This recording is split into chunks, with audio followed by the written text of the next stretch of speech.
right here. The award was established by Congress in 2008, awarded annually by the president. It's typically presented at the fall meeting of what's called the PITF, which is the cabinet-level interagency presidential task force on combating trafficking. Typically, the award winners are able to come to that meeting and receive their award in person and meet with the president so that he can thank them. Of course, as with so many things this year, that wasn't possible. The meeting occurred telephonically last Monday. That's when you all officially won the award. The State Department was about to put it in the mail to you when Doug and I flagged them and said, we're actually going there and we want to bring it. So this award came on the planes with us all the way from Washington. Doug carted it through the airports. Thank you for taking on that job. The intent of the award is to recognize extraordinary efforts by individuals or organizations who have really gone above and beyond in the fight against trafficking. Nominations for the award come in from federal agencies across the government, and awardees are chosen with the consent of every agency that works on trafficking, as well as with the president's consent, of course. So the awardees chosen are truly exceptional. As you all know, human trafficking is an affront to human dignity, and it's devastating for victims, their families, and their communities. In the White House and on the domestic policy team, working on issues like this to help steer the president's work to support and lift up vulnerable people or people who are sometimes forgotten is, I think, the most important work that we have the privilege of doing. Victims of human trafficking are obviously in that category. They often suffer in the shadows. And even once they escape from trafficking, they sometimes struggle to make a full recovery because of the lack of resources and support from a society that too often prefers to look the other way.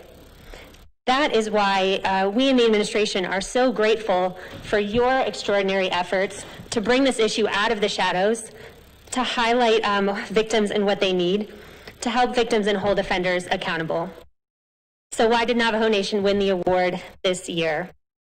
You all have truly been a leader among tribes, but really a leader nationwide in adopting a comprehensive, victim-centered, and trauma-informed approach to combating human trafficking, specifically sex trafficking, on your tribal lands. Navajo Nation is one of the only tribes to adopt a law criminalizing human trafficking on your nation, so I really commend the council for that in particular. And Yoon, thank you very much for your leadership. I'm told that your law is actually even more aggressive than the federal anti-trafficking law, so might be a model. Absolutely, might be a model for Congress to consider in the future. Navajo Nation's taking a holistic approach to combating trafficking on its lands, utilizing legal and policy, training and education levers, and data collection tools at its disposal, as well as closely coordinating with a variety of partners. Of particular note is the work of your Sexual Assault Prevention Committee, whose efforts have been really revolutionary for addressing all forms of sexual assault, and in particular sex trafficking within the Navajo Nation. Through the numerous trainings that you've developed and delivered, the adoption of this groundbreaking law that I mentioned, implementation of a new screening tool a few years ago, and many other actions, Navajo Nation has set a new standard for addressing human trafficking. We're so grateful for your efforts. So it is our honor to be able to present to Speaker Seth Damon, the 24 Navajo Nation Council delegates, and the Office of the President and Vice President Lizer and the Second Lady, on behalf of Navajo Nation, this award for extraordinary efforts to combat trafficking in persons. The citation says, presented to Navajo Nation for its leadership in combating human trafficking on tribal lands and for bringing greater awareness of the realities of human trafficking in Native communities. Congratulations, and thank you so much for everything that you're doing in our collective fight against trafficking.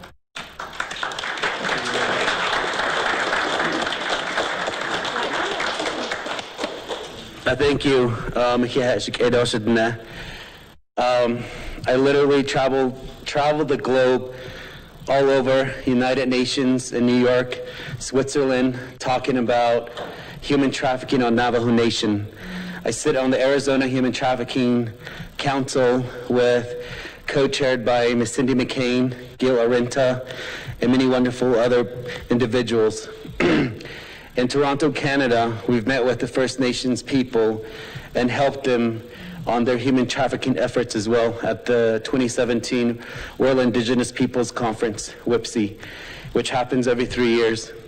So around the globe with many indigenous people, and just here in this great Hawana Maza, that our 23rd Navajo Nation Council sat here and deliberated, and we shed tears.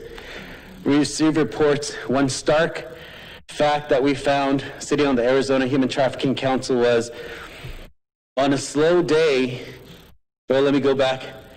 Drug sale, the point of sale, and illegal gun is how many times? It's once.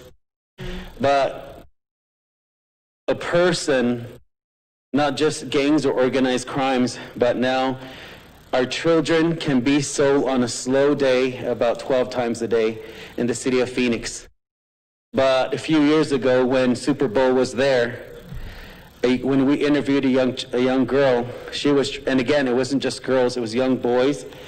And last year with the council, through our research, we have found that Native transgender was out in the market. People were putting out in the email wanting to buy sex with transgender individual. But with this, the next information, it always blows my mind, and it's hard to sleep after hearing this and after watching videos. During the Super Bowl, a young person was sold about 50 times. So as you can see, and also the other information is individuals are out there wanting to buy exotic young people. And as Navajo people, how many times are we mistaken for Asian people, for Latino, for Indian, for Native Americans? So our children and young people can be sold in any of those areas. And we have runaways, and the FBI, and some of the information that we receive is that over 51% of our Navajo people that go missing are not, no one is looking for them out there because of some of the abuses that happens of the Navajo Nation. So we're going to continue to fight this. We're going to continue to speak for our children. In addition to human trafficking, what this segued into was to the LGBTQ community, that there's no conversation that happens. If it is, it's very minimal. And there's really no services and department specifically looking. So there's no Equality Act on the Navajo Nation. Because of this human trafficking efforts, those are the next endeavors with Navajo Nation DOJ and grassroots individuals. We'll be working with them, along with Delegate Crotty and the Sexual Assault Prevention Subcommittee of the Navajo Nation Council. So we're going to continue that work, but the 3 states now involved in talking about and having organizations combating human trafficking. So again, to our children that we're going to continue to search for, look for, protect. So this is a great honor. So there's so many people that were involved in this, including 23rd and 24th Navajo Nation Council. Yeah, thank you.